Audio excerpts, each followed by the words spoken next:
কিভাবে জলের পাইপলাইনের পাইপ জোড়া হচ্ছে তোমরা দেখতে থাকো বন্ধুরা। খুবই সুন্দরভাবে পাইপ জুড়ছে। এই যে দুটো পাইপের মুখ এক জায়গায় করে সমান করছে।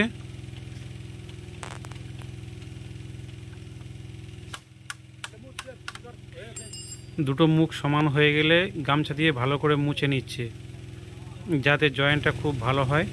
এরপরে মাঝখানে একটা ইলেকট্রিক হিটার বসিয়ে দিয়ে দুটো পাইপ ওই হিটারে চেপে ধরছে।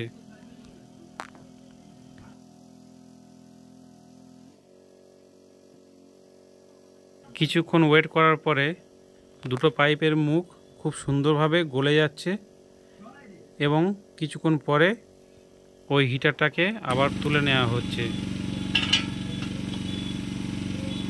এরপরে মুখ দুটোকে জয়েন্ট করে দিয়ে পালিশ করে দেওয়া হচ্ছে। তার ফলে জয়েন্টটা খুব সুন্দরভাবে হয়ে যাচ্ছে।